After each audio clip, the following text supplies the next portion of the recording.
그럼 GS 연기 노동법 강의 시작하도록 하겠습니다. 오늘 뭐 저하고 처음 다 대부분 뭐 구면이신 분도 있고 한데 대부분이 아마 다 처음인데요. 저는 지금 방문각에서 노동법 강의를 하고 있는 유정수 노무사라고 합니다. 앞으로 여러분들하고 뭐 1년이 될지 1년 안에 끝내야 되겠죠. 그렇죠? 1년 안에 끝내도록 최선을 다해서 여러분들하고 좋은 시간 갖도록 할 거고요. 아마 이제 GS 연기 강의 하다 보면은 항상 그런 마음이 들어요. 왜냐하면 이제 저희가 보통 이제 1년 과정이잖아요. 그렇죠. GS 연기 1기, 2기, 3기까지 이렇게 진행이 되는데 1기 연기에는 또 새로 오신 분들을 또 만나고 이제 내년 연기에는 또 다른 새로운 분들을 만나요. 즉 뭐냐면 GS 3기 때는 이제 여러분들과 이제 마지막 인사를 하는 시간이라 보시면 될 것 같아요. 그래서 항상 새로운 분들과 다시 시작하고 또 헤어지고 만나고 항상 그런 과정을 반복하는 것 같아요. 그래서 그런 아쉬움도 있고 설레임도 있고 기대감도 있고 여러 가지가 교차를 하는데 항상 연기 때는 어떤 마음이 드냐면 여러분들과 또 1년 동안을 같이 또 호흡하고 그렇게 지낼 거에 대한 기대감이나 설레임이 더 큰 것 같아요. 아무래도. 그래서 근데 GS 3기 정도 되면 여러분들 뭐 동차반 들으신 분이나 작년에 뭐 아시겠지만은 여러분들 표정이 지금하고 좀 많이 달라져 있을 겁니다. 뭐 여러 가지 표정이 있을 수가 있는데 힘든 표정을 지을 수도 있고 아니면은 정말 빨리 시험을 보고 싶다라는 어떤 그런 이제 욕구가 충만해진 그 표정을 지을 수도 있고 여러 가지 표정이 지을 수 있을 것 같아요. 근데 일단은 제가 여러분들보다 뭐 먼저 시험을 이제 보고 합격을 한 경험자로서 말씀을 좀 드리자면, 이 시험이 여러분들이 몇 프로가 합격하는지는 알고 계시죠? 그렇죠? 그렇기 때문에 특히 이렇게 만만하게 볼 시험은 아니라는 겁니다. 왜냐하면은 일단 2차 합격률이 여러분들 100명 중에 8명 정도만 합격을 하죠. 그렇죠? 92명은 이제 집으로 가셔야 돼요. 내년을 보시던가 내후년을 보시던가. 사실 합격한다는 기약은 없습니다. 그렇기 때문에 제가 항상 GS 연기 때 항상 말씀드린 건 뭐냐면 여러분들이 절실하지 않으면은 절대 이룰 수가 없어요. 시험은. 그러니까 여러분들이 이 시험에 얼마나 간절하고 절실하냐에 따라서 내년 어떻게 보면 이제 겨울이죠. 겨울에 여러분들 어떻게 따뜻하게 보내느냐라는 거고요. 그리고 여러분들 이제 공부를 시작하신 분들이 뭐 반 정도 있고 아니면 이제 유예생분도 한 반 정도 계시는데 유예생분들 뭐 경험해 보셔서 아시겠지만은 시험을 오래오래 할수록 실력이 늘 것 같지만 그렇지는 않아요. 절대. 그렇기 때문에 그런 부분에서 여러분들이 시험 공부를 오래 한다고 해서 좋은 것도 아니고 오래 하면 여러분들만 손해입니다. 시험이라는 것은 짧고 굵게 하는 게 가장 좋은 거예요. 경제적이거나 정신적으로도 그렇고 짧고 굵게 하는 게 가장 좋습니다. 그렇기 때문에 여러분들이 지금 GS 연기 시작하는 그런 시작하는 시점에서 제가 말씀드릴 수 있는 거는 딱 1년만 하겠다라는 그런 절실한 각오를 하시는 게 가장 좋습니다. 물론 1년이라는 시간이 어떻게 보면 굉장히 짧을 수가 있어요. 근데 짧지만은 동차로 합격하는 분들도 있어요. 그렇죠? 그렇기 때문에 그게 나라고 생각하시고 여러분들이 그 주인공이 되셔야 되겠죠. 그렇죠? 그렇기 때문에 그런 절실함을 가지고 공부를 하시는 게 가장 중요하고요. 앞으로 공부를 하시면서 뭐 제가 여러분들보다 먼저 경험했던 사람으로서 뭐 도움이 되고자 하는 뭐 말이라든가 이런 것들은 많이 말씀을 드릴 거예요. 그리고 뭐 노동법 강의 공부하면서도 저는 뭐 이따가 소개로 또 말씀드리긴 하겠지만은 뭐 실무에서 아직까지는 하고 있고 그다음에 뭐 강의도 하면서 실무를 하고 있는 상황이기 때문에 뭐 이해가 안 되는 부분은 실무적인 얘기도 좀 많이 해드릴 겁니다. 이제 그런 부분들이 여러분들한테 조금 도움이 되지 않을까 생각이 들고요. 자, 그래서 오늘 이제 첫 시간에 이제 OT를 간단하게 하는데 저는 OT를 이렇게 오래 하는 스타일은 아니에요. 오래 뭐 1시간 정도 이렇게 하거나 그러지는 않고 간단하게 OT 하고 오늘 이제 본론부터 들어가는데 오늘 강의가 저희가 일단 강의 계획서는 다 가지고 계신가요? 강의 계획서? 네, 강의 계획서를 한번 잠깐 보도록 하죠. 자, 첫 번째 장 보시면은 일단 뭐 교재 부분 아까 전에 제가 서두에서 미리 말씀드렸지만은 교재가 많이 안 들어와서 오늘 교재를 구입하지 못한 분들은 제가 이제 프린트로 지금 다 나눠드렸으니까 프린트로 일단 대체해서 보시면 될 것 같고요. 그래서 교재는 크게 세 가지라 보시면 됩니다. 이제 연기 때는 임종률 교수님 교재를 보고요. 그다음에 이 율노동법은 작년에 이제 신노동법 강의를 이제 제목을 바꿔가지고 이제 율노동법으로 새로 이제 개정판이 나온 건데요. 아마 연기부터 3기까지 계속 볼 겁니다. 그래서 저는 요거 가지고 계속 그러니까 왜냐하면 여러분들이 이제 그 이해한 내용을 바탕으로 계속 이제 반복 암기를 할 거예요. 계속. 그래서 한 교재로 쭉 갈 겁니다. 왜냐하면 여러분들이 나중에 지금은 뭐 교재를 바꾸거나 그래도 괜찮아요. 지금은. 근데 나중에 1기 정도 되면은 이제 찬바람 불기 시작하고 그 해가 이제 시험이 다가오면 사실 그 책을 바꿀 여유가 없어요. 왜냐하면 뭐 다른 강사님이나 뭐 기본 편제는 다 똑같아요. 편제는 똑같은데 내용이 조금 그러니까 내용도 비슷하게 하지만 목차 같은 게 좀 다 다릅니다. 그러니까 내가 암기했던 부분이 갑자기 뒤틀어질 수가 있거든요. 그렇게 되면 여러분들 또 새롭게 다시 목차를 암기하고 그래야 됩니다. 그렇기 때문에 그런 부분에서 교재를 바꾸기가 굉장히 쉽지가 않아요. 그렇기 때문에 지금은 여러분들 연기 때까지 올해까지는 다 들어봐도 상관은 없는데 아마 그런 부분에서 저는 일단은 교재에 좀 어떤 영속성을 가지기 위해서 계속성을 가지기 위해서 연기부터 계속 쭉 한 교재로 쭉 갑니다. 그래서 기본 베이스는 율노동법이고요.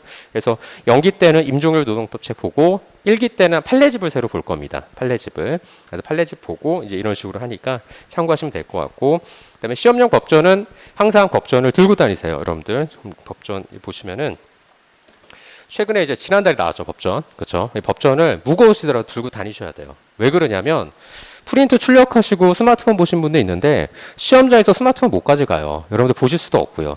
왜 그러냐면 이 교재가 무겁다 하더라도 법전이 무겁다 하더라도 여러분들한테는 마지막까지 들고 갈 수 있는 책이 이거밖에 없어요. 시험장에서 들고 갈 수 있는. 그러니까 이거하고 익숙해져야 돼요, 여러분들이. 그래서 이거하고 익숙해질 수 있도록 계속 반복 숙달할 거기 때문에 연기부터 3기까지는 이거 계속 들고 다닐 겁니다. 그래서 스마트폰 이런 거 보실 때 보지 마시고 항상 법전을 구입해서 보시기 바랍니다. 법전을. 자, 그다음에 강의 일정은 이제 오늘부터 이제 저희가 이제 13주죠. 13주로 진행이 되고요. 이제 12월 12일까지 이제 진행이 됩니다. 그래서 12월 12일까지 GS 연기 동안에는 이제 노동법에 대한 이제 심화 이론 위주로 이제 들어가고요. 조금 깊게 들어간다는 내용이죠. 그렇죠? 그래서 조금 깊게 들어가기 때문에 이제 1기나 2기 때보다는 조금 더 내용이 조금 더 길어질 수가 있다라고 보시면 되고요. 1기, 2기 때부터는 계속 횟수가 짧아지기 때문에 그만큼 깊게 못 들어가요. 이때 근데 물론 이제 1기 때도 뭐 깊게 들어갈 수 있는 부분이 이제 판례 부분은 이제 깊게 들어가는데 그런 이론적인 부분은 연기 때가 거의 깊게 들어간 게 마지막이라고 보시면 될 것 같아요. 자, 그렇게 보시면 되고 시간은 이제 2시까지 9시 반부터 2시까지 진행이 됩니다. 그래서 혹시 뭐 질문이 있으시거나 이러실 경우에는 여기 뭐 제 메일 주소 있으니까 이쪽으로 보내주시면은 제가 가급적이면은 뭐 빠른 시일 내에 답변을 드리도록 하고요. 물론 이제 제가 지금 뭐 서두에 말씀드렸지만 실무를 하다 보니까 뭐 답변을 바로 못할 수도 있어요. 근데 가급적이면은 좀 빨리 보내드리려고 하니까 그런 부분에선 걱정 안 하셔도 될 것 같습니다. 자, 그 다음에 여기에 이제 강의 목표, 뭐 강의 계획 이런 것들이 있는데 뭐 한번 보시면 될 것 같고요. 다음 페이지 보시면 오늘 이제 1주차 강의인데 1주차 같은 경우는 이제 OT하고 이제 총론, 그 다음에 기본권, 그 다음에 권리 의무의 주체. 특히 뭐 여기서 가장 중요한 거는 권리 의무의 주체죠. 근로기준법상의 근로자, 그 다음에 노조법상 근로자, 그 다음에 근기법상 사용자, 노조법상 사용자. 이 부분이 가장 중요하고 이제 올해가 30회였죠. 이제 31회 이제 시험을 여러분 보실 건데 29회 때가 이제 그 묵시적 근로계약 관계론. 그러니까 근로기준법상 사용자 개념에 대해서 이제 그 부분이 시험에 나왔었죠. 그렇죠? 그래서 그 부분이 중요하기 때문에 그런 부분들 여러분들 이제 좀 참고해서 보시면 될 것 같고요. 그래서 시험 그 강의 나가면서 어떤 부분이 기출이 나왔고 이런 것들은 다 여러분들한테 말씀을 드릴 겁니다. 그래서 이런 부분들이 실무에서 굉장히 좀 중요하다라는 부분이 여러분들한테 조금 도움이 되지 않을까 생각이 들고요. 그 다음에 아마 이제 뭐 올해도 사실은 최신 판례가 노동법 1은 다 최신 판례가 아예 문제가 나왔죠. 그렇죠? 그래서 아마 작년에 올해 동차반 들으신 분 아시겠지만 교재에서 다 있는 내용들이라서 아마 쓰시기에는 뭐 문제가 없었을 거라고 생각이 들어요. 그래서 그대로 나왔는데 첫 번째 1문 같은 경우에는 이제 묵령 레저타운이라고 저희 나중에 1기 때 이제 교재 보시면 알겠지만 거기서 이제 나왔었고 2문은 이제 지방자치연구소 사건이라 그래가지고 소위 이익 문제가 이제 시험에 나왔었어요. 그래서 노동법 1문을 아예 그냥 최신 판례가 다 나왔는데 최신 판례들 같은 경우에는 아마 1기 때 하면서 제가 이제 그 2021년도에, 그러니까 22년도에 나오는 판례들은 계속 프린트로 나갈 거예요. 별도로 나갈 거기 때문에 아마 이제 1기 때 배울 판례는 보통 이제 올해 것까지 판례만 정리해서 이제 출판이 돼서 나오는데 2022년 판례는 개별적으로 프린트를 나눠드릴 겁니다. 그래서 중간중간에 그런 걸 보충을 할 거니까 전혀 걱정하지 않으셔도 돼요. 자, 이제 노동법 강의를 시작하는데 일단 뭐 처음에 OT니까 여러분들이 아마 긴장되는 마음도 있고 이제 뭐 저하고 이제 조금 시간이 지나야 좀 친해지기도 하고 이제 그러시는데 아직은 서먹서먹하고 그러시는데 여러분 나중에 뭐 항상 그래요. 저도 이제 지금 노무사 합격한 지가 벌써 10년이 넘은 이제 노무사고 어떻게 보면 노무사 업계에서는 좀 연식이 있는 소위 연식 있는 노무사인데 물론 이제 강의하시는 노무사님 중에서도 제가 좀 기수가 좀 높은 편이죠. 많이 높은 편, 거의 다 대부분 후배 기수분들인데 근데 일단은 이제 노무사를 합격을 하시려는 이유가 여러분들이 아마 다 다르실 거예요. 내가 어떻게 노무사 시험을 접하고 물론 저도 물론 이제 어떤 계기가 있어가지고 이제 시험을 보기는 했었지만은 합격하고 나니까 솔직히 또 적응 못하신 분들도 간혹 있어요. 그러니까 노무사에 대해서 잘 모르고 하시다가 적응 못 하시고 이런 분들이 많은데 요즘은 사실은 이제 젊은 분들이 시험을 좀 많이 보죠. 그렇죠? 저희 때만 하더라도 20대가 거의 없었어요. 저희 때는. 대부분이 30대 후반에서 40대 초반, 그러니까 사법고시에서 이제 넘어오신 분들이 대부분 합격자였고, 그렇기 때문에 연령이 굉장히 높았어요. 그래서 제가 그때 합격할 때만 해도 연령이 이렇게 높은 편은 아니었거든요, 저는. 근데 제가 합격할 나이에 지금 나이로 비교하면 굉장히 높은 나이에 합격했다라고 볼 수가 있을 정도로 요즘은 굉장히 이제 대학을 들어가자마자 이제 바로 이제 또 이제 준비를 하신 분들이 워낙 많다 보니까 근데 이제 다양한 용도로 여러분들이 활용을 하시더라고요. 뭐 취업의 수단으로 활용하시는 분들이 대부분이고 요즘 아무래도 이제 대학교 다니시다가 합격하신 분들이 많기 때문에 아니면 대학교 졸업하고 합격하신 분들이 많기 때문에 취업의 수단으로 활용하신 분이 가장 많은 것 같고 그다음에 뭐 두 번째로는 이제 어떤 이제 로스쿨이라든가 이런 데를 이제 가시려고 이제 취득하신 분들이 많고 이제 그런데 왜 그러냐면 이제 저희 때하고 많이 이제 다른 분위기가 뭐냐면 저희 때는 사실은 로스쿨 제도가 없었기 때문에 제가 시험 볼 때만 하더라도 사실 로스쿨 가기 위해서 그걸 따지는 않았거든요. 그러니까 보통은 대부분 이제 개업을 목적으로 왜냐하면 이제 나이 있으신 분들이 좀 많이 합격했기 때문에 개업을 목적으로 보통 많이 했지 취업을 목적으로 하지는 않았어요. 근데 요즘은 시대가 바뀌어서 이제 취업을 목적으로 아무리 연령이 좀 경험이 없으시다 보니까 사회 경험이 없으시니까 사회 경험 좀 쌓으려고 아마 이제 취업을 많이 하시는 것 같다는 생각이 좀 들어요. 그래서 저도 지금 이제 그 법인을 운영하고 있는데 법인을 지금 11년째 운영하고 있는데요. 운영하다 보면은 사실 이제 고용노무사를 채용하고 면접도 보고 이제 최근에 합격한 이제 저희 법인에서는 이제 최근에 합격하신 분들이 이제 28기 분들이신데 그러니까 뭐 면접도 보고 다양하게 뭐 사회에서 이제 노무사 활동하면서 또 만나시고 이제 이런 분들 만나다 보면은 저희 때하고 참 느낌이 많이 다르다는 느낌도 들어요. 물론 이제 시험은 물론 이제 동일하게 시험을 봤어요. 저도 토익을 보고 그다음에 이제 선택 과목을 하고 뭐 과목을 뭐 선택하고 이렇게 시험을 봤는데 그러니까 제 앞기수부터가 이제 시험이 하루였었고 제 앞기수부터가 이제 시험이 이틀로 이제 변경이 돼가지고 시험을 봤거든요. 그러니까 제가 이제 처음 시험을 바뀔 때 시험제가 변경될 때 1차 시험을 봤었어요. 1차 시험을. 그러니까 19회 때 1차 시험을 보고 20회 때 저는 이제 합격을 했는데 그러니까 이제 처음에 이제 제도가 이제 변화하고 이제 시험을 본 어떻게 보면 첫 기수라고 보시면 되는데 저는 뭐 여러분들 경조 많이 하시지만 저는 이제 민사소송법을 했었거든요. 그래서 경영조직을 했다가 대부분 경영조직 많이 하시잖아요. 이제 선택 과목도 사실은 지금은 바꿀 수가 있어요. 지금은. 왜냐하면 저도 이제 유예 때 9월 달까지는 이제 GS 연기는 경영조직을 듣다가 도대체 이게 무슨 말인지 모르겠더라고. 뭐 학자 이름 나오고 이러는데 도저히 머리에 안 들어와가지고 이 길은 내 길이 아닌 것 같다는 생각이 들어서 과감하게 그냥 바꿨어요. 사실은 이제 민사소송법이 어떤 과목인지 알기 때문에 사실 선택을 안 하고 왜냐면 양이 굉장히 많거든요. 민사소송법이. 그래서 그걸 안 하고 경조를 많이들 하니까 그래서 사람들 많이 하는 거 보통 많이 따라가잖아요. 근데 그래서 저도 경조를 했는데 이게 도저히 모르겠더라고요. 이게 무슨 내용이지? 경영학적인 마인드가 전혀 없어서 그런지 사실 도저히 못 하겠더라고요. 그래서 저는 시험 볼 때도 인사노무 관리가 제일 점수가 안 났고요. 나머지 이제 법 과목들은 점수가 다 잘 나왔는데 인사노무가 제일 점수가 안 났어요. 경영 마인드 좀 없어서 그런지 이게 이래도 그만 저래도 그만 이렇게 느껴지더라고요. 항상 이렇게 보면은. 근데 이제 법학은 약간 여러분들이 공부해 보신 분들 아시겠지만은 딱딱 떨어지죠. 답이 나와야 되고 그렇죠. 그렇기 때문에 내 근거를 대고 답을 써야 되고 이런 부분이 있기 때문에 그게 좀 뭔가 명확하다는 느낌이 좀 들어서 저하고 좀 잘 맞았던 것 같아요. 그래서 이제 그렇게 했는데 지금은 사실은 여러분들이 이제 그 선택 과목을 바꾸실 수 있고 아까 전에 말씀드린 것처럼 교재도 바꾸실 수 있는 시기예요. 그렇기 때문에 9월 한 달 동안 아니면 늦어도 10월 달까지는 여러분들이 교재를 많은 것도 보셔도 상관은 없어요. 근데 이제 내년부터는 교재는 무조건 한 권으로만 보셔야 돼요. 왜 그러냐면 시험을 보실 때 여러분들이 들고 갈 수 있는 책은 한 권이 있어야 돼요. 시험장 들고 갈 때까지. 그러니까 시험장에서 여러분들이 책을 펼쳐놓고 시험을 못 보지만은 시험 보기 전까지는 여러분들이 책을 봐야 될 거 아니에요. 그렇죠? 내가 시험장에 가져갈 책 한 권이 있어요. 즉 무기를 가지고 가야 되는데 무기를 갖다 여러분들이 임종교 교수책 가져가고 이 율노동법 가져가고 뭐 법정 가지고 많은 걸 가져갈 수가 없어요. 다. 근데 한 권만 딱 들고 가야 되는데 그걸 이제 단권화라고 얘기하거든요. 그래서 보통은 내년 정도 되면 여러분들이 이제 가지고 갈 여러분들 무기를 만드는 게 가장 중요해요. 그래서 내가 시험장까지 끝까지 가지고 갈 무기를 어떤 거를 가져가냐. 그래서 여러분들 율노동법에다가 뭐 하셔도 되고 아니면 다른 서브노트를 만드셔도 되고 아니면 다른 교재로 뭐 정리하셔도 되고 그건 상관은 없어요. 여러분들의 그건 자유니까. 근데 저 같은 경우에도 시험 볼 때는 이제 어차피 동일한 프로세스로 시험을 봤으니까 저는 시험 볼 때 아직 이제 시험 일정이 우리가 아직 안 나왔죠. 근데 제가 시험 볼 때마다 2차 시험 볼 때 8월 초에 봤거든요. 8월 1일인가 2일인가 그때 아마 봤었는데, 그러니까 1월 달부터는 사실상 이제 12월 연기 끝나고부터는 거의 단권화 작업을 했던 것 같아요. 저 같은 경우에는. 그래서 내가 이제 시험장에 가져갈 책을 하나 가져가야 돼 있다. 그래서 이제 그것만 계속 반복적으로 봤던 거죠. 그래서 지금 연기 때는 뭐 하는 거냐면 여러분들이 이 노동법의 이론에 대해서 이해하는 게 가장 중요해요. 왜 그러냐면 무턱대고 암기하는 건 암기는 할 수는 있어요. 이 책을 갖다가 한 700페이지 넘는 책, 일노동법도 지금 700페이지 정도 되는데 700페이지를 사실은 이것만 암기하는 게 아니에요, 노동법이. 왜냐면 판례집도 나중에 또 암기하셔야 돼요. 그러면은 1000페이지, 1500페이지 정도 된단 말이죠. 근데 과목이 저희가 이 과목만 있는 게 아니잖아요. 노동법만 있는 게 아니잖아요. 다른 과목도 또 하셔야 돼요. 그렇기 때문에 이거를 다 암기하려면은 나중에 다 암기를 못 해요. 그렇기 때문에 여러분들이 선택해서 암기할 수밖에 없거든요. 즉 선택적 암기라고도 하는데 선택해서 암기할 수밖에 없어요.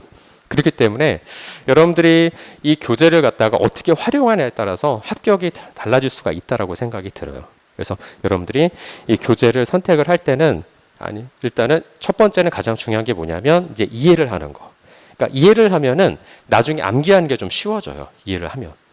그래서 무조건 연기 때는 이해하는, 일기 때까지도 이해하는 위주로 가시고요.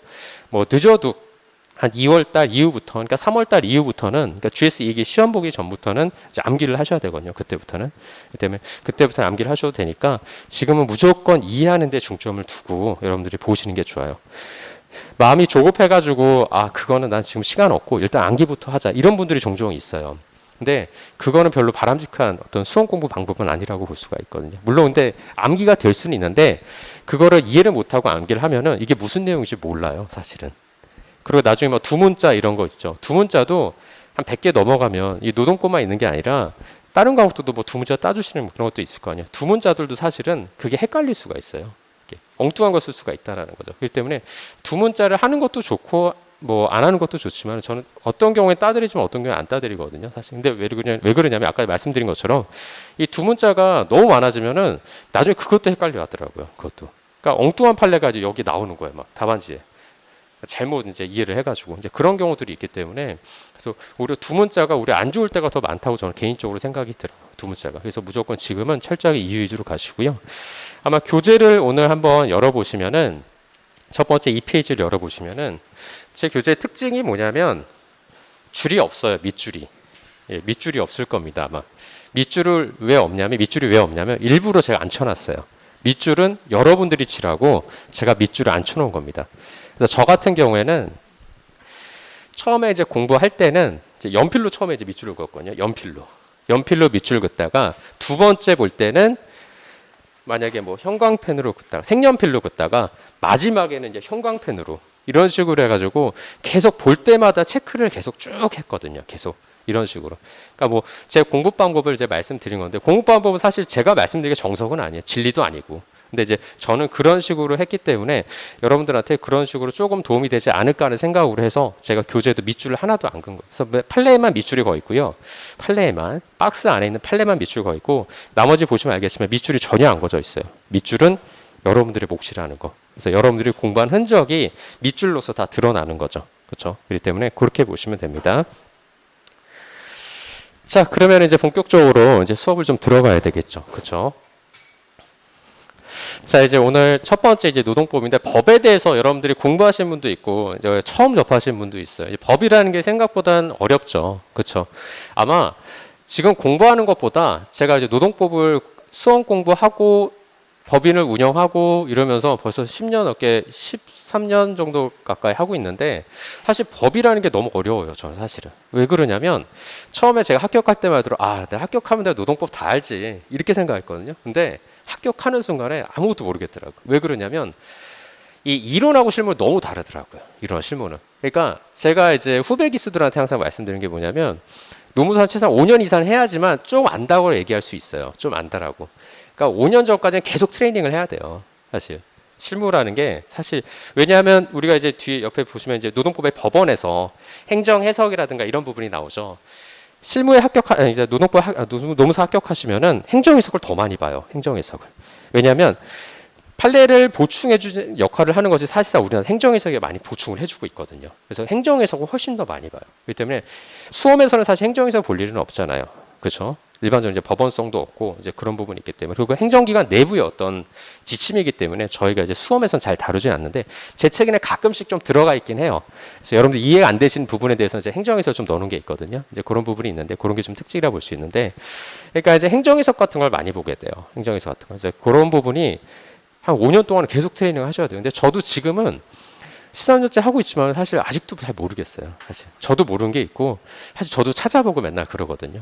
그래서 좀 알 것 같은데 이제 한 10년 차 정도 됐을 때는 이제는 좀 알아야 되지 않나 모든 거 딱 하면 나와야 되지 않는데 그건 제 욕심이고 그게 안 되더라고요. 그게 제가 뭐 다른 노무사님보다 실력이 좀 떨어져서 그런지 모르겠지만 저는 그게 잘 안 되더라고요. 그래서 계속 이렇게 찾아보게 되고 계속 공부하게 되고 이렇게 되더라고요. 그래서 이 법이라는 거는 아마 여러분들 합격하시면 더 많이 공부하셔야 돼요. 사실은 지금 공부하는 거 이상으로 아마 실무에 나오시면은 더 많이 공부하셔야 됩니다. 그때는 다양하게 공부를 하셔야 되겠죠. 그렇죠?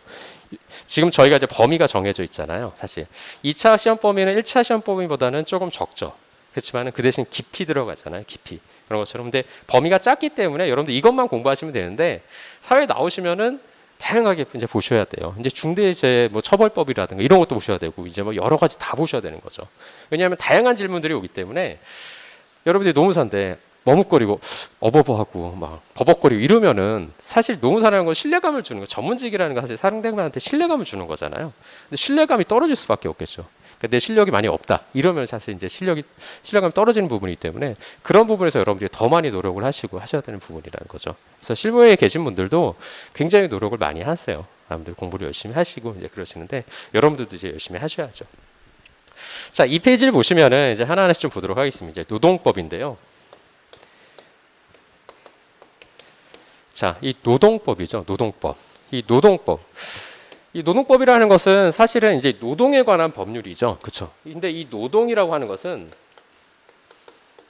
독립노동이 아니라 종속노동을 의미해요. 종속노동. 그러니까 사용 종속 관계에서 즉 불평등한 관계에서 근로를 제공하는 관계를 갖다 근로관계를 갖다 보통 이제 종속노동이라고 하죠. 그렇죠? 이 종속노동이라 하는 것은 크게 이제 두 가지로 나눌 수가 있어요. 뭐냐면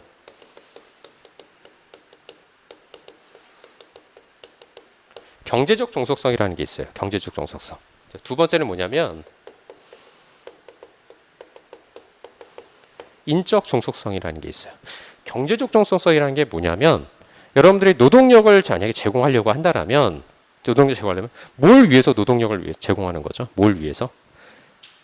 임금을 벌기 위해서 노동력을 제공하는 거잖아요. 그래서 경제적으로 뭐야? 의존할 수밖에 없죠. 사용자한테. 그렇기 때문에 이제 경제적 종속성이라는 것은 이제 그런 의미라는 거죠. 즉 경제적 불평등을 종속노동의 본질로 하는 거를 갖다가 바로 이제 경제적 종속성이라고 얘기를 해요. 자, 인적 종속성이라는 건 뭐죠? 인자라는 거 이제 사람 인자잖아요. 그렇죠? 사람 인자. 내 신체가 구속이 되어 있는 거죠. 누구한테? 사용자한테 구속이 돼요. 왜냐하면 노동력을 제공하니까 누구한테 구속이 돼요? 사용자의 지휘 명령 하에 둘 수밖에 없는 거죠. 그렇죠? 그렇기 때문에 이 인적 종속성이라고 하는 것은 내 신체가 사용자의 지휘 감독 하에 있는 걸 갖다가 이제 인적 종속성이라고 하죠.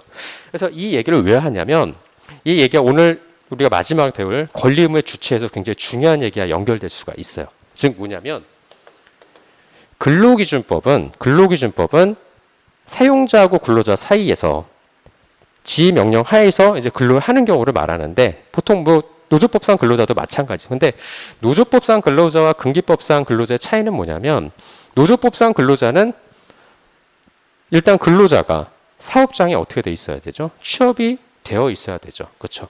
물론 채용 내정인 관계에서도 근로관계는 성립이 돼요. 그렇죠? 그러니까 현실적으로는 사업장에 취업하 있는 자한테 원칙적으로 적용이 되는 거죠. 그렇죠? 그러나 노조법상 근로자는 현실적으로 뭐죠? 내가 사업장에 없어도 노조법상 근로자에 해당될 수가 있죠. 뭐 실업자라든가 해고자 같은 경우에도 이제 법이 바뀌어서 작년에 2020년 12월 9일날 법이 바뀌어가지고 해고자나 또는 실업자 같은 경우에도 노조법상 근로자로 인정이 되잖아요. 그래서 가장 큰 차이는 뭐냐면 내가 취업 사업장에 일을 하고 있느냐 안 하냐 그 차이가 가장 크다고 볼 수 있는데 그 차이로 봤었을 때 특히 이 인적 종속성은 뭘 판단하는 기준이 되죠? 근기법상 근로자를 판단하는 기준이 됩니다. 내가 안에 들어가 있어야 되잖아요. 그렇죠? 사업장 안에 들어가 있어야 되니까. 그래서 인적 종속성을 기준으로 보통 판단하는 것이 근로기준법상 근로자라고 보시면 돼요. 그러면 경제적 종속성은 뭐죠? 노조법상 근로자라는 거죠. 요게 뒤에서 배우겠지만은 2018년도 이제 재능교육 사건이라고 있어요. 여기서부터 이렇게 구분하고 있습니다. 판례가 구분하고. 그러니까 2018년도 이전까지는 이걸 구분하진 않았어요. 근기법상 근로자와 노조법상 근로자는 다 동일한 판단으로 하고 있었어요. 인적 종속성을 기준으로 판단했는데 2018년도 판례부터는 이렇게 나눠서 판단하고 있습니다. 요거는 저희 교재에 있으니까 미리 이제 말씀을 드리는 거예요. 미리. 자, 보시면 여기서 이제 노동법에 대해서 이제 노동법이랑 종속 노동을 의미를 하는데 이 노동이라고 하는 것은 우리나라는 이 법 체계가 좀 설명을 드리자면 두 가지의 법 체계가 있죠. 어떤 법 체계? 이제 대륙법계라는 게 있고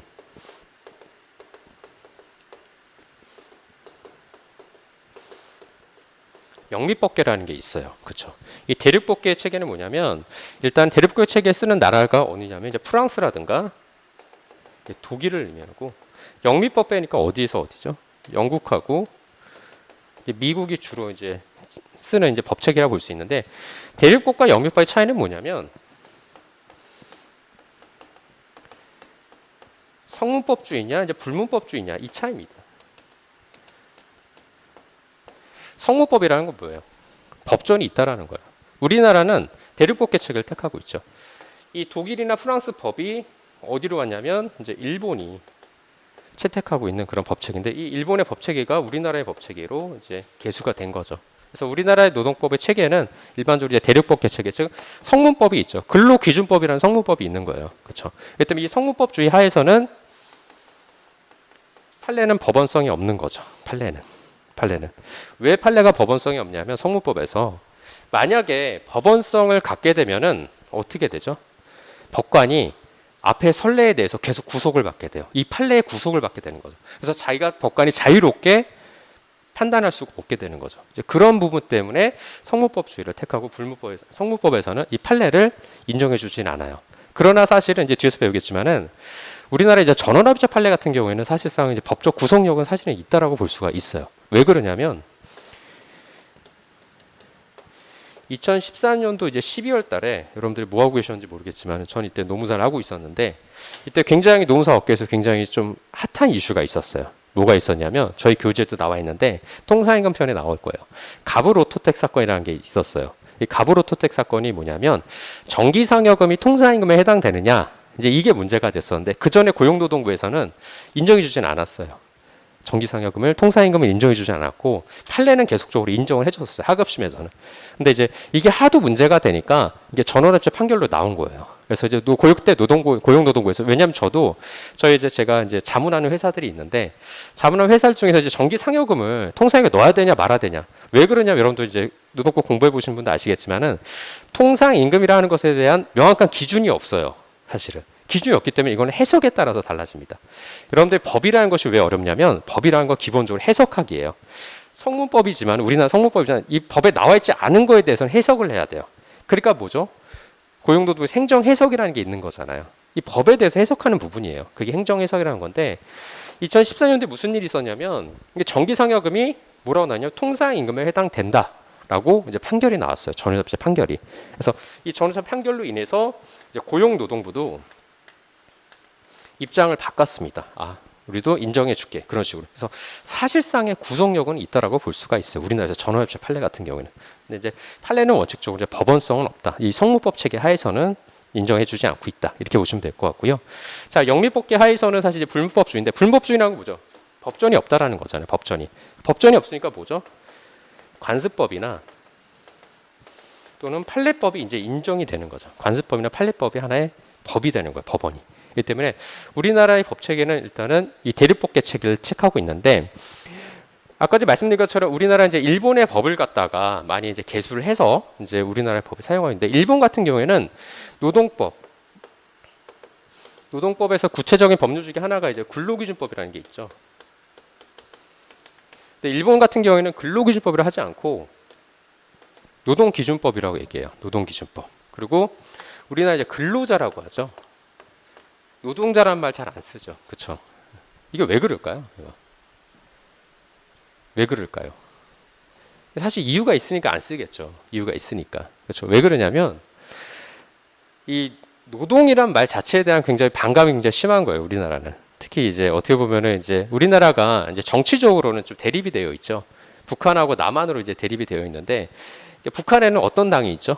노동당이라는 게 있죠. 그렇죠. 그러니까 노동당이라는 어떤 이제 정치적인 어떤 이제 의미가 있다 보니까 이 노동에 대한 어떤 어감이 되게 좋게 받아들여지지 않고 있는 거예요. 우리나라에서는. 그래가지고 우리나라에서는 노동기준법을 하지는 않고 이제 근로기준법, 그래서 노동자라는 말을 쓰지 않고 이제 근로자 이런 말로 이제 보통 표현을 많이를 하고 있습니다. 그래서 이런 법들이 있는데 보통 이제 일본에 관한 법들이 우리나라 이제 뭐 임정 교수님 보거나 아니면 다른 교수님 책 봐도 아시겠지만은 일본에 관한 학설이나 이런 것들, 그다음에 학설의 명이라든가 오늘 아마 첫 번째 보실 이제 법원에서 뭐 편면 적용설, 양면 적용설 이런 것도 다 일본식 용어예요. 그래서 그런 것들에 대해서도 이제 수업하면서 제가 하나씩 좀 말씀을 좀 드리도록 하겠습니다. 그래서 이제 이 노동법이라고 하는 것은 가장 중요한 거는 종속노동이다. 독립노동이 아니라 종속노동이다. 라는 것이 가장 중요하다라고 볼 수가 있고요. 이 노동법은 두 가지의 기능을 할 수 있죠.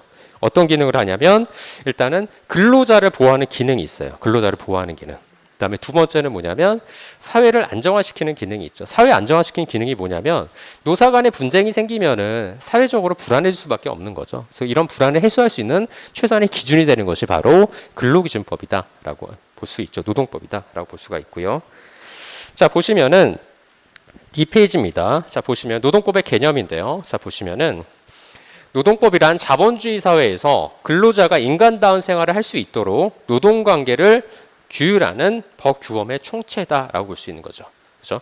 첫 번째 보시면은 근로자가 인간다운 생활을 할 수 있도록 요게 뭐냐면 노동법의 바로 이념이 되는 거죠. 이념. 그렇죠? 이념이 되는 거고 노동관계를 규율하는 법규범의 총체 이게 뭐냐면 규율 대상이 되는 거죠. 규율 대상. 그러니까 노동법의 규율 이념은 인간다운 생활을 할 수 있도록 하는 거예요. 누구를? 근로자를 갖다가. 그렇죠? 그다음에 규율 대상은 노동관계를 규율하는 법규범의 총체라는 거죠. 그렇죠? 이 두 가지로 나눠질 수 있다.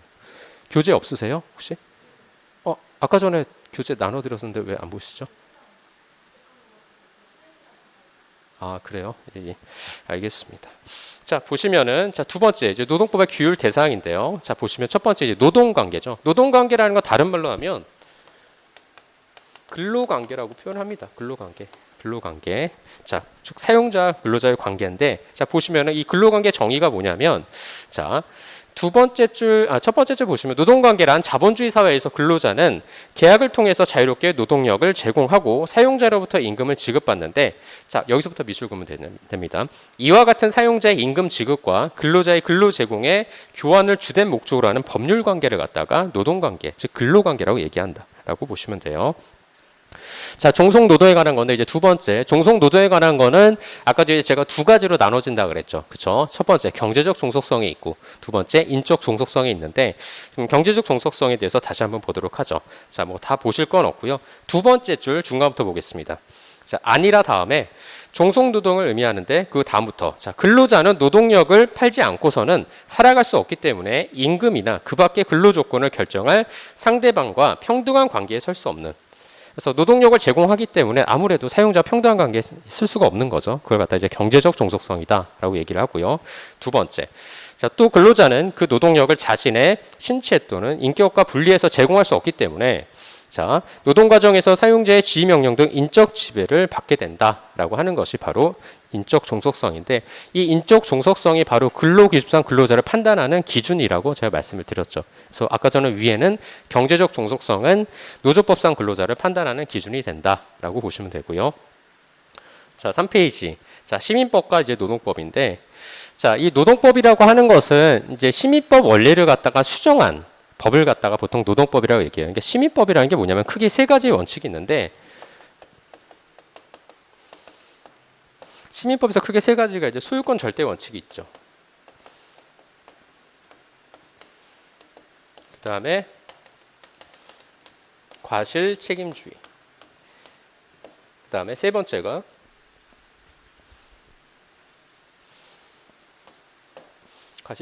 소유권 과실 책임주의. 그 다음에 계약 자유 원칙.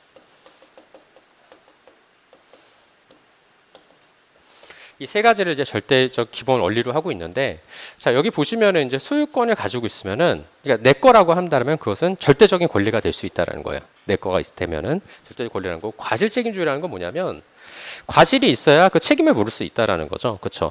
우리나라에서 대표적인 이제 산재 같은 경우에는 무과실 책임주의죠. 과실이 없어도 산재를 인정을 해줘요. 내가 과실이 없어도. 근데 뭐 산재의 경우에도 이제 고의 또는 중과실이 있거나 아니면은 자의를 하는 경우에 인정되지는 않지만은 그 이외 사유에는 산재가 해당될 수는 있습니다. 그래서 무과실 책임주의를 원칙으로 하는데, 우리나라 민법 같은 경우에는 이제 과실 책임주의를 원칙으로 하죠. 과실 책임주의 원칙이 뭐냐면, 이 과실에 대해서 입증을 해야 돼요. 그렇죠? 입증 책임이라고 하는데, 이 입증 책임은 여러분들이 나중에 이제 노동위원회 사건이나 이제 실무에서 나중에 합격하셔서 하실 때, 노동위 사건 할 때도 마찬가지예요.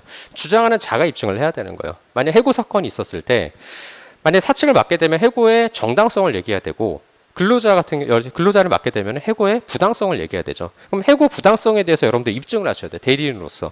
만약에 여러분들이 사측을 맡으시면은 해고의 정당성에 대해서 입증을 해야 되죠. 그러니까 주장하는 자가 입증을 해야 되는데, 과실 책임주의라 하는 것은 그 사람이 과실이 있다는 걸 입증을 해야 되잖아요. 그렇죠? 사용자가 과실이 있다라는 걸 누가 입증을 해야 되는 거죠? 근로자가 입증을 해야 돼요. 그렇죠? 근로자가 과실이 있다는 것은 사용자가 입증을 해야 되는데, 경제적으로 사용자가 우월한 위치에 있는 상태에서, 그리고 일반적으로 노동사건이 보통 여러분들이 그렇게 생각하시는 경우들이 종종 있어요. 이제 실무를 하다 보면은 일반적인 우리나라에 이제 그 찾아오시는 분들, 이제 어떻게 보면 이제 의뢰인들이라고 얘기를 보통 하는데, 의뢰인들이 생각하기에는 회사도 마찬가지고 뭐 근로자도 마찬가지고 노동사건은 근로자가 더 유리하지 않냐, 이렇게 얘기하는 분들이 상당히 많아요. 왜냐하면 근로기준법이라는 거 하는 것 자체도 근로자를 보호하기 위해서 만든 법이잖아요, 사실은. 그렇죠? 그러니까 이와 같은 원리들에 대한 어떤 부작용이 있어가지고 이제 노동법이라는 것이 탄생이 되는데, 노동법이라고 하는 것 자체가 여러분들 생각해 보시면은 근로자를 보호하는 법률이기 때문에 노동에 대한, 즉 근로자를 그동안 이제 근로자가 착취했던 것에 대해서 보호해주기 위해서 이제 노동법이라는 것이 제정이 됐다라고 볼 수가 있는데, 그러다 보니까 우리나라에서도 아직까지도 많이 노동 사건에 대해서는 근로자가 더 유리하다라는 생각을 많이들 가지고 계세요. 근데 꼭 그렇지만은 않아요. 왜냐하면 여러분들이 이제 전문적인 이제 그 노동 전문가로서 나중에 이제 판단을 했었을 때 사실관계를 판단하고 법리적인 부분도 판단을 하셔서 이 부분이 과연 정당하냐 부당하냐 이런 걸 판단을 하셔야 되는 건데, 단순히 근로자라고 해서 다 유리하고 그런 건 절대 없어요. 사실관계를 다 보고 파악을 하는 거지 근로자라고 해서 다 절대 유리하거나 그런 건 없는데, 이 입증 책임이라 하는 것도 마찬가지예요, 사실은. 그러니까 입증 책임이라는 건 또 뭐냐면, 일단 노동 사건에서도 물론 이제 입증 자료가 누가 더 많겠죠. 누가 더 많을까요? 입증 자료가. 사용자가 많을까요? 근로자가 많을까요? 입증 자료는. 사용자가 훨씬 많아요. 왜 그러냐면 여러분들이 이제 취업하신 분들도 아시겠지만은 여러분들이 가지고 있는 건 뭐밖에 없죠, 사실상. 근로계약서밖에 없어요. 근로계약서도 지금 이제 서면 교부를 의무화를 했기 때문에 근로계약서를 가지고 있는 거지. 예전 같은 경우에는 국법에서 어떻게 되냐면, 제가 이제 시험 공부할 때는 근로자가 원할 경우에 교부한다고 돼 있었거든요. 그러니까 원하지 않으면은 아예 받을 게 없어요, 아무것도. 취업규칙 여러분 들고 다니진 않아요. 취업 뭐 회사를 다녀보신 분도 알겠지만 취업규칙을 우리 회사에 다니시는 분도 아시겠지만 취업규칙 어디 있는지 모르시는 분 훨씬 더 많고요. 그리고 인사팀에 있으신 분이나 법무팀에 있으신 분들도 취업규칙이 어디 있는지도 잘 모르는 분도 엄청 많아요. 그렇기 때문에 취업규칙이 사실상 굉장히 중요한 부분인데도 그걸 망각하고서 사실 잘 관리를 하지는 않거든요, 일반적으로. 그래서 어떻게 보면은 근로자 입장에서는 지금은 이제 가질 수 있는 게 근로계약서 하나밖에, 아니면 내 나올 때 정작 이제 작심을 하고 내가 부당예고 부재신청을 해야 되겠다 작심을 하고, 아니면 뭐 취업규칙이라든가 기본 뭐 자료들 여러 가지 기타 자료들을 가지고 나오는 이런 경우 아닌 이상에는 일반적으로 보통 이제 이렇게 얘기하는데,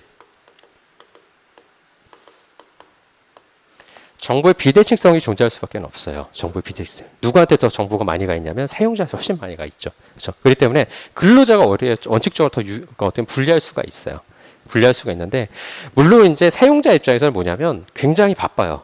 나중에 이제 부당이고 부재시정을 실제로 이제 사회에 나와서 뭐 합격해서 해보시면 아시겠지만은, 사용자를 맡게 되면 굉장히 어려운 게 뭐냐면 방어도 해야 되지만, 왜냐하면 내가 해고가 정당하다는 거를 이제 방어를 해야 되잖아요. 그러면서 뭘 해야 되냐면 공격도 해야 돼요. 그러니까 방어와 공격을 같이 해야 되는 게 사용자 입장인데, 근로자 같은 경우는 뭐냐면 계속 공격만 하면 돼요. 계속. 그냥 사용자가 나쁘다 그냥 계속 주장만 하면 되는데 사용자 입장에서는 그걸 방어도 하면서 너 근로자 너도 나빠. 이제 공격도 해야 되고 그렇기 때문에 사실 사용자 사건 할 때가 더 힘들어요. 근로자 사건 할 때는 계속 소위 말하면 이제 지르면 되거든요. 계속 주장만 해요. 네가 입증해 이제 계속 주장만 하는데 사실 이제 사용자 입장에서 그걸 다 입증을 해야 되니까 어떻게 보면 사용자가 더 입증 책임이 더 많다고 볼 수가 있어요. 어떻게 보면 실제에서는. 그래서 이제 그런 부분인데 과실 책임주의라고 하는 것은 이제 입증 책임의 문제죠. 입증 책임 문제. 근데 입증 책임이 아무래도 정보의 비대칭성이 존재하기 때문에 누가 더 어려울까요? 근로자 입장에서 훨씬 더 어렵죠. 그렇죠? 이런 이제 불리함이 있고 계약 자유의 원칙. 계약을 마음대로 할 수가 있어요. 왜냐하면 법적 최소한 기준이 없기 때문에. 우리 근로기준법 3조 한번 잠깐 볼까요? 3조 한번 잠깐 보면은 근로기준법 3조에서 뭐라고 돼 있냐면 근로기준법 3조에서 법전 없으신 분도 오늘 굉장히 많으시네요. 예. 자, 3조 보시면은 자, 오늘은 저기 스마트폰이라도 보세요. 오늘은 이제 다음 시간부터는 허용하지는 않겠습니다. 네. 자, 저기 다음 주에 스마트폰 보시면 제가 실명을 거론하겠습니다. 실명을. 네, 여러분 실명을 거론하실 테니까. 자, 보시면은 3조의 근로 조건의 기준화돼 있죠. 괄호 보시고. 이 괄호가 뭐냐면 이걸 표제라고 해요. 표제. 이걸 표제라고 합니다. 이 법에는 다 표제가 붙어 있어요. 이 표제가 왜 있냐면 여러분들 이 조문의 이해와 인용을 편하게 하기 위해서 쉽게 하기 위해서 표제를 달아두는 거예요.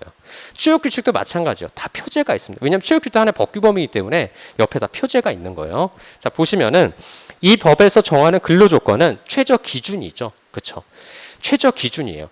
근로기준법이라는 건 최저 기준이기 때문에 최저 기준을 상회하는 조건은 유효하다고 볼 수가 있는 거예요. 그러나 이 기준에서 하회하게 되면 어떻게 되는 거죠? 무효라는 거예요. 연차가 1년에 15일인데 우리 회사는 14일만 줄게. 이러면은 무효라는 거죠. 왜냐하면 법이라는 건 최저 기준이기 때문에. 근데 우리 회사에서는 16일을 줄게. 이런 건 가능하다는 거죠. 그렇죠? 그래서 법이라고 하죠. 특히 노동관계법은 다 최저 기준이라고 보시면 돼요. 최저 기준. 근데 계약 자유의 원칙을 보시면 알겠지만은 이런 최저 기준이 없는 거예요. 왜냐하면 노동법이라는 것 자체가 없으니까. 그렇죠? 최저 기준이 없기 때문에 어떻게 계약을 하죠? 마음대로 계약할 수가 있는데 문제는 뭐냐면 경제적으로 누가 더 우월한 위치에 쓰게 되죠? 사용자가 더 우월한 위치에 쓰게 되죠. 그렇기 때문에 계약을 어떻게 계약하겠어요? 사용자에게 보다 유리한 계약을 많이 할 거 아니에요. 그렇게 되니까 근로자들 입장에서 굉장히 불리해질 수밖에 없는 거죠. 뭐가? 근로 조건들이 불리해질 수밖에 없는 거죠. 근로 조건이라 하는 것은 내가 일을 하면서 어떻게 보면 받게 되는 어떤 최소한의 조건들을 갖다가 근로 조건이라고 하죠. 그래서 근로 관계를 보통 형성하고 유지하고 종료하는 관계를 보통 이제 근로 조건이다라고 얘기를 하는데 근로 조건이 안 좋아지는 거냐면 최저 기준이 없기 때문에 이와 같은 문제점이 발생하다 보니까 이걸 갖다가 개선해야 되겠다라고 얘기해서 이 노동법이라는 것이 이제 탄생을 하게 된 거죠. 노동법이라는 것이. 그래서 노동법은 시민법 원리를 갖다가 수정한 법이라고 볼 수가 있습니다. 자, 그래서 어디를 보시면 되냐면 3페이지 두 번째 보시면은 자, 시민법과 노동법에서 로마자 3번 말고 아라비아 숫자 두 번째 보시면은 자, 노동법의 생성 및 발전 보시면은 거기 첫 번째 노동법의 발전과 시민법 원리의 수정. 아까 시민법의 원리는 제가 다 말씀드렸죠. 그 원리를 수정한 게 뭐냐면 자, 보시면은 노동법은 시민법 아래에서 노동관계를 둘러싸고 제기되는 이러한 문제에 대처하도록 생성 발전해야 하고요. 자, 그래서 자, 밑줄 즉 노동법은 시민법 원리를 상당 부분 수정하면서 등장한 거다라고 볼 수가 있는 거죠. 시민법 원리를. 자, 그렇게 보시면 되고 잠깐 위로 올라가셔서 자, 제가 말씀드렸던 부분들이 다 이제 위에 나와 있는데 자, 이제 두 번째 목차만 보죠. 의의는 그냥 여러분들 보시면 될 것 같고 의의에서 여러분들 두 번째 줄 보시면은 거기 소유권 끝에 소유권의 보장, 계약의 자유, 그다음에 과실 책임주의를 그 기본 원리로 하고 있다라고 되어 있죠. 그게 바로 시민법 원리다라고 보시면 되고 그걸 구체화한 것이 바로 2번, 3번, 4번, 5번이에요. 보시면은 저임금 장시간 노동의 열악한 근로조건. 아무래도 계약 자유의 원칙이다 보니까 아무래도 경제적 우월한 위치에서 사용자가 계약을 체결할 수밖에 없는 거죠. 그렇죠? 이 계약이라고 하는 것은 여러분들 이제 뭐 민법에서도 배우시겠지만은 계약이 성립되려면 두 가지 요건이 있어야 돼요. 어떤 요건과 어떤 요건이 있어야 되죠? 계약이 성립되려면 그렇죠. 청약이 있고 그 다음에 승낙이 있어야 돼요. 청약이라는 건 뭐죠? 청약? 확정적 의사표시를 말해요. 즉 뭐냐면 근로계약도 청약의 의사표시와 승낙의 의사표시가 있어야 되죠. 주로 청약은 누가 하죠? 사용자가 만약에 뭐 근로계약을 체결하자라고 얘기하면 근로계약을 체결하자는 건 뭐죠? 확정적 의사표시잖아요. 그렇죠? 청약을 하면은 근로자가 오케이 이러면은 계약이 성립되는 거죠. 그렇죠? 그다음에 계약이라는 것은 항상 청약과 승낙으로 이루어지는 거예요. 그러니까 승낙이 없으면 어떻게 되죠? 계약은 이루어지지 않는 거예요. 계약은 무조건. 그래서 자 보시면은 자 그래서 이 열악한 근로 조건이 계속 이제 일어나는데 아무래도 경제적으로 우울하다 보니까 근로자 입장에서 승낙을 안 할 수가 없겠죠. 그렇죠? 왜냐하면 노동력을 제공해서 임금을 벌어야 되기 때문에 아무래도 승낙을 할 수밖에 없는 이런 불리한 위치에 놓여지고 있다라고 볼 수가 있고, 자 그다음에 세 번째 과실 책임주의에 따른 이제 보상의 어려움. 보상의 어려움이란 뭐냐면 산재는 아까 전 무과실이라고 얘기했어요. 무과실이라고 하는 것은 내가 입증 책임을 그렇게 많이 하지 않아도 부담하지 않아도 인정해 줄 수 있다는 것이 하나의 큰 특징이라 볼 수 있는데, 과실 책임주의라고 하는 것은 아까 말씀드렸죠. 입증 책임 문제가 있다 그랬죠. 그러니까 그 과실을 입증을 해야지만이 보상을 받을 수가 있는 거예요. 그렇기 때문에 입증을 한다는 것은 사실상 어렵죠. 왜 그러냐면 경제적 불평등 관계에서 제가 아까 말씀드렸지만 자료가 많이 없을 거 아니에요. 사실 입증할 수 있는 자료들이. 그렇다 보면은 사실상 거의 뭐 보상을 받기 어려운 그런 구조가 될 수 있다라는 거죠. 그렇죠. 그렇기 때문에 이와 같은 문제가 발생하고 있다라고 볼 수 있고, 자 그다음에 해고의 자유. 아까 제가 말씀드린 것처럼 근로기준법 23조 1항에서는 정당한 이유 없이 해고를 할 수 없다라고 규정하고 있어요. 그렇죠. 근데 예전 시민법 원리 하에서는 해고의 제한이 없었겠죠. 그렇죠. 왜냐하면 여기 보시면 알겠지만은 근로기준법이라는 것 자체가 없었을 거 아니에요. 그렇죠. 그렇기 때문에 보호해주는 어떤 법적 최소한의 장치가 없었기 때문에 해고를 마음대로 할 수 있는 거죠. 그렇죠.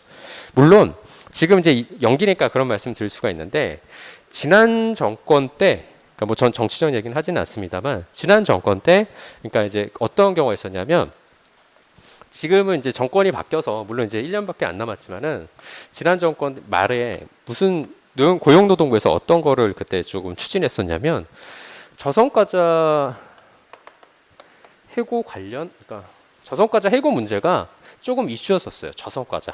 그러니까 이게 뭐냐면 성과가 낮은 사람에 대해서 해고를 본다 쉽게 하기 그런 제도를 만들자라는 것이 굉장히 조금 이슈였었어요. 지난 정권 말기 때. 근데 물론 이제 정권이 바뀌면서 이제 유야무야 됐는데, 그 당시에 고용노동부 매뉴얼도 있고 그랬었어요. 그래서 보다 해고를 쉽게 하기 위해서. 해고를 쉽게 하기 위해서 하는 이유가 뭐였냐면 고용의 유연성을 확보하기 위해서 그런 거예요. 왜냐하면 기업들이 사실 23조 1항 때문에 해고를 많이 못해요. 해고를 하더라도 이 정당성에 대해서 굉장히 엄격하게 판단하기 때문에 해고를 마음대로 못 한다는 거죠. 나중에 부당해고가 돼서 원직 복지를 또 하니까. 그러니까 이런 경우가 이제 문제가 되고 하니까 이제 그거에 대해서 기업이 너무 이제 경직된 노동 관계가 형성돼 가지고 기업 운영에 좀 지장이 초래되는 건 아니냐. 이런 문제들이 좀 제기가 돼서 그럼 저성과자에 대해서는 조금 더 해고를 쉽게 하자. 이런 논의들이 굉장히 있었어요.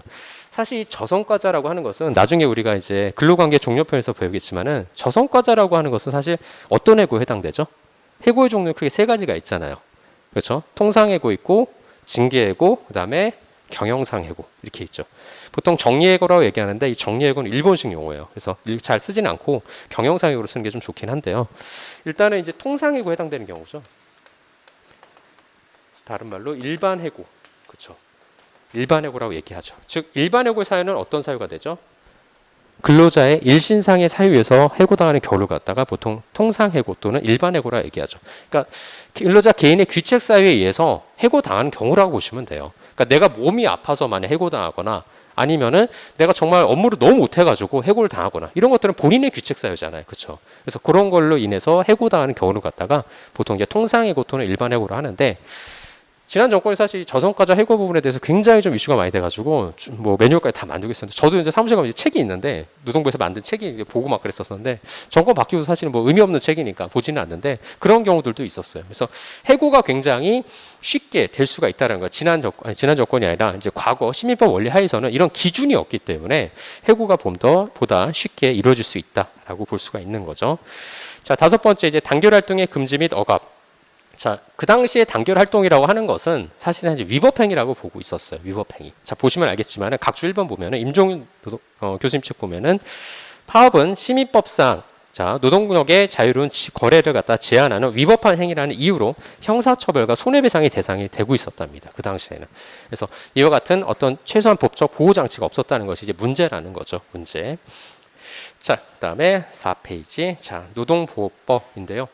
저희가 지금 뭐 시간이 너무 많이 지나가지고 사실 좀 지나서 좀 쉬었다가 해야 될 것 같아요. 그래서 여기까지만 보고 일단은 5번까지만 보고 우리가 쉬도록 하겠습니다. 자, 노동보호법 보시면은 열악한 근로조건에 대하여는 근로조건의 최저 기준, 가장 중요한 키워드는 뭐냐면 근로조건의 최저 기준이에요. 노동보호법이라 하는 것은 아까 우리 3주에서 봤었었죠. 그렇죠?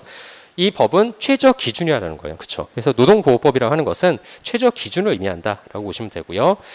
그다음에 중요한 건 뭐냐면 그 준수가 강제가 되고 있다는 거죠. 그러니까 강행 규정이라고 되는 거죠. 그렇죠? 그 법적 성격, 규정의 성격이.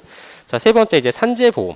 자, 아까 이제 과실 책임에 어려움이 있으니까 이제 입증 책임을 좀 더 완화해야 되겠죠. 그렇기 때문에 뭘 하죠? 산재보험을 도입해서 무과실 책임주의를 도입을 하게 되는 거죠. 그렇죠? 자, 그래서 첫 번째 줄 산업재 문제에 대해서는 사용자의 고의 과실이 없더라도 당연히 일정에게 보상을 하도록 하는 산재보상 제도가 노동보호법의 일환으로 이제 도입이 되었다라고 볼 수가 있고요.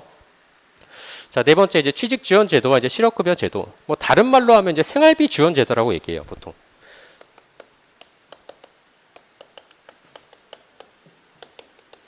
이를 갖다 이제 생활비 지원 제도라고 보통 얘기를 하는데요. 자, 보시면은 자, 실업과 취직의 문제에 관해서 국가가 구직자에게 직업 소개나 또는 직업 훈련의 서비스 또는 취직 지원 제도나 실업자에게 보험급여를 지급하는 생활 지원 제도가 이제 발전하게 되었다라고 볼 수가 있는 거죠. 자, 다섯 번째 이제 근로 3권의 보장. 근로 3권의 보장은 우리가 이제 뒤에 이제 별도의 단원이 있습니다. 별도의 목차가 있기 때문에 그때 이제 구체적으로 이제 말씀을 드리도록 하겠습니다. 자, 세 번째 이제 노동법의 이념 및 목적은 일단은 다음 시간부터 여기서부터 진행하도록 하고요. 10분 쉬었다가 다시 진행하도록 하겠습니다.